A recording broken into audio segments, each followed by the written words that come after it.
gidan mai, gidan mai. Assalamu alaikum wa rahmatullahi ta'ala wa barakatuhu.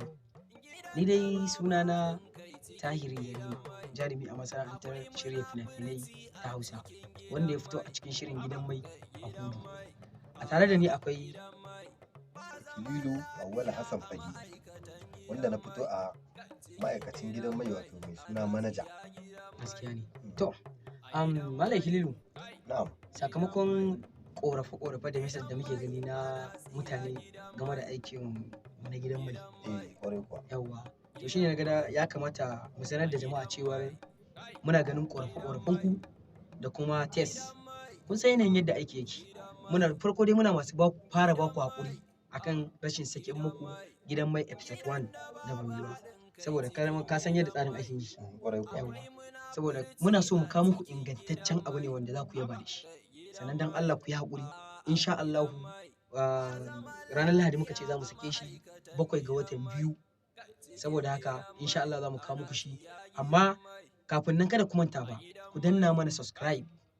Sannan ku danna alamar ƙararrawa domin samun sababbin shirye-shiryen mu da zarar mun ɗora gidan mai TV. Manaja, kana da abin da zaka iya cewa? To, ni abin da zan iya cewa ina dai da ba mutane haƙuri kamar yadda dan uwa Tahir Yarima ya faɗa dangane da jinkiri da aka samu na rashin sakin wannan aiki da ba a yi ba, dan da yi mana haƙuri, a da mana abubuwa ne suke mana yawa. Insha Allah za a saki wannan aikin nan da ba da jimawa ba, insha Allah. Manaja, Na'am. masu kallon mu ko kuma ce fans din mu gaskiya ka sami yabo wajen a cikin aikin gidan mai lokacin da kake faɗar wani dialogue kake cewa na tsane ka dan uwanka kuma ka tattara kayan ka kamar ma'aikata. Okay, gaskiya. Kakwai tunanin gaske ne. A yanzu muna tare da manaja kun zo mana. Kwarai Wannan kuwa. wasa ne. Wasa ne. Wasa ne. Gaskiya ne, yawancin mutane sai su Yawa dau abun sai kamar kamar gaske ko makamancin haka. kuma ana Wasa ganin ne. dama To muna a tare da zahiri. manaja. Manaja salamu alaikum. Wa alaikum assalam. Hudu ga manaja. Gaskiya ne, ga hudu ga manaja. Wannan dama to kamar da dai dan uwa ta ya muku bayani, wannan shiri ne. Za ku ga abin da mun yi shi kamar gaske. To kuma dama duk inda aka ce ana shirya abu ana so a gama gaske, to haka ake so a gani. Shiri ne. To bari mu dan nishadantar da ku da wannan. Manaja, Na'am. gaskiya Allah ya jarabce ni da son Yusra. So nake mata ba na wasa ba. Kowa baya iya tunkarar ka da maganar soyayya a wannan ma'aikata ta mu ta gidan mai. Ni kuma ne wannan karfin hali saboda soyayya ta gaskiya ce. Kai wato kai abinda nake faɗa maka baka ji ba ko?